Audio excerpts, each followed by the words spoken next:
Hey, there's Wisconsin Wine Guy back again with another wine review, and 2023 is having a really good start. So, you can see the bottle, but before we get to that, for those who are new to my channel, these are wines, or I review wines at Wisconsin Wine Guy, that you can find wherever you shop for wine: grocery store, liquor store, wine shop, wine cart, wine truck. But these are wines that you can find. I like to call these everyday drinking wines. You know, no matter where you go, you can find some of these wines. Sometimes they're wines you can't find at various stores, and this will be the exception right here.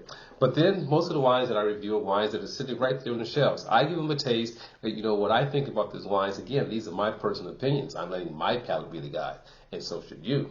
And I rate these wines with the infamous thumb rating system. Thumbs up says I recommend that wine. It's a pretty solid wine. Can't go wrong with it for the price. 3/4. You know, I had this at a party. It just blew my mind. I had to share it with my friends. You know, it's not that thumbs up status, but 3/4, you know what? I would keep it on hand as a good everyday drinker. Halfway, ooh, something about that wine just did not resonate with my palate. But it doesn't make it a good wine. You give it a try and let us know what you think. Thumbs down. I don't need to say anything else about that one. And every now and then there's the infamous double thumbs up. If it's a double thumbs up, which is very rare, I highly recommend that you go and purchase that wine and give it a taste, because I thought it was phenomenal. Out of this world. Blast off to the moon, baby, kind of wine. So that's a double thumbs up. So let's talk about this. I'm sure you can read that. It says Kirkland. So Kirkland signature wine. Well, what is Kirkland signature wine? You see that name everywhere. Kirkland this, Kirkland that. Well, this is a signature brand by Costco, right? You know, Costco, the bulk shopping store where you can buy everything in bulk. Well, this is one of those wines. You know, this was given to me as a gift. And I thought, oh, well, that'd be kind of cool. You know, I don't really shop at Costco anymore. I don't have a reason to buy in bulk anymore. But I was around when Costco started their wine program, you know, and when they started, because of the Costco, it changed the whole shipping, interstate shipping laws, you know. So I was around when that whole thing began, but I don't go to Costco just to buy wine, all right? I buy wine every place. Anywhere is a good wine that catches my interest. But Kirkland, this is what we're talking about. This is the feature. Kirkland signature labeled wine. This is the Malbec 2019 Malbec coming from Argentina. Now, you may think, well, okay, so Costco is buying juice and making wine. Well, this is made by the winery TRAPICHE, BROQUEL winery. You know, you probably know that wine, TRAPICHE. You see that on the shelves at many different stores. Well, this is that winery that's producing a wine for Kirkland signature wines, or Costco. All right. So this wine is priced at, what was it? $6.99, $7. All right, $7. I mean, you know, Costco is buying wines in bulk. You know, so we got good pricing there. $7.99 or $6.99, 14% alcohol. Product of Argentina from Mendoza. Now, I go way back with Mendoza. You know, you think about the wine world, all right? Every year, there is a region or a couple of regions that's the highlight, you know, from the wine people. All right, so, oh my God, you need to start drinking wines from this area. This is the hot area. Well, you know what? I started drinking wines from some of these regions before they became hot, you know, and I go way back with Malbec, you know, to the French cohorts Malbec, you know, and then trying some of the Malbecs from Argentina, you know, and then you can pick up some Malbecs, you know, from California.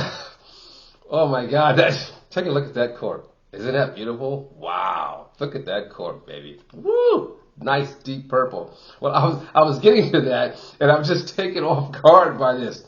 Like, wow, I mean, it has a very nice, deep, dark berry nose. This is the cork. Very nice, deep, dark berry nose to it. Subtle floral in the background. Very aromatic. Wow. Whew, that's nice. That's real nice. Woo. So, if the cork smells this nice, you can see I had this bottle laying down. If the cork smells this nice, and this is my only bottle too, and hopefully it's good, because I need to go find some more of that. But, as I was saying, if the cork smells nice, then I wonder what the wine smells like in the glass. Because for me, the proof is always in the bottle. All right? As soon as it hits that glass, as soon as air hits it, it's going to tell the truth. It will speak the truth to you, baby. If it's a fault in this wine, we're going to find out as soon as it hits the glass. My Hades corkers going in case there's some sediment in the bottom, you know, and also to aerate. Let's give it a pour. $6.99. Now, again, I was saying that, you know, Malbecs to me from back in the day, deep, from Argentina, deep, purple, rich, nice mouthfeel. I mean, I can smell the berries in this Malbec from right here. You know, so from the cork to the bottle to open it to the glass, so far, so good on the nose. I haven't even stuck my nose in there. Wow. I mean, look at that color. Okay? It's nice, dark, you know, purple with ruby hues from the top, going down to purple. You know, not as dense as what the Malbecs I remember from the past, but it has good color, has good nose. French oak. Ooh, wow. Wow. Berries and spice. My word. Not cooked berries, but you definitely pick up on that spice there. Subtle pepper notes. Typical of the varietal. Wow, that's nice. Bramble, dark berries, spice, pepper. Look at them legs, baby. I don't know if you can see this, if you can see those. Can you see those legs? Can you see them? Look at those. There you go. Look at those legs. Wow. That has some weight to it. What is it? 14 what? 14% alcohol. But you know, hopefully it's not a hot wine that the alcohol just adds a nice coating and richness to the mouth. But we're going to find out. First step is the sip. All right. What am I tasting for? You got it, acidity. No acidity, no play on it. I can't stand a flappy wine, even if it's a red wine. Got to have some acidity. Got to have some life to it. Here we go.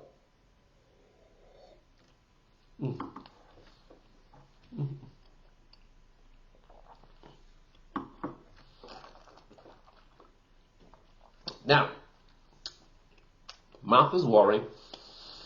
That's a good sign. I'm going to get back to that whole inky thing. When I think about, you know, the Malbecs from the past I used to drink, and the Petite Syrahs and the Syrahs, you know, you rinse it in your mouth. Within that first glass, we're talking about 2 ounce first glass, you got purple teeth. All right? That's density. You know, it's rare to find that in a lot of wines these days, to get that kind of density. You know, they kind of strip away all of that, you know, the coloring elements to make a much lighter product. But I love that. I love that chewiness, that weightiness, you know, of the density of the fruit on my palate. You know, it's like unfiltered wines.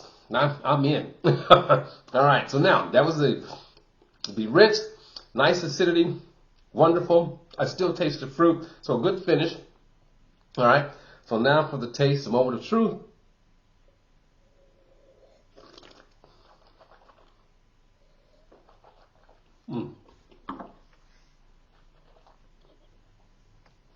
So,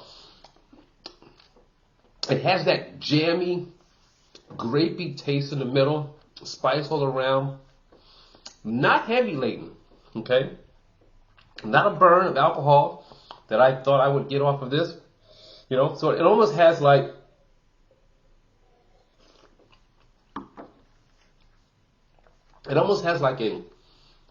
a jammy, like, cooked or stewed jammy fruit in the mid palate becomes there. You know, so very ripe tasting. For some people, they may call it sweet. I call it ripe tasting, ripe and fruity. Because by no means, it doesn't go into my palate sweet, but everybody's palate is different. It doesn't go into my mouth sweet. I get that jamminess, again, more in the mid palate. Look, grapey, blueberry, spice, you know, like a blueberry crumble or dark berry crumble.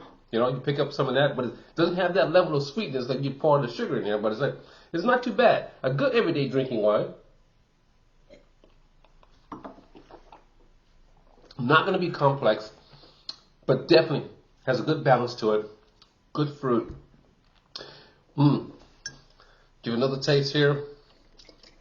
I'm thinking also about food. I'm thinking like, you know, the lines of Zinfandel and barbecue with this one here.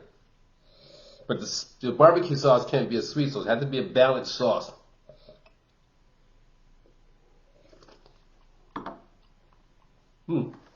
So, for $6.99 for this Malbec, you know, I would want a little bit more complexity to it because and a little more density, but it is a pretty solid wine. I'm going to go 3/4. 3/4 of this, you can't go wrong with as everyday drinking Malbec. I bet you probably be great with food. Gotta find the right food. If I can come up with the right food, maybe I'll do a video with it. But 3/4 of the Kirkland Malbec, $6.99. Can't go wrong with it. You know, give it a try. Let the rest of us know what you think down below in the comments. It's your Wisconsin Wine Guy saying, as always, let your palate be the guide when selecting your wine. 3/4. A little bit more complexity. We got a thumbs up. I'm going to see you next time. Ciao.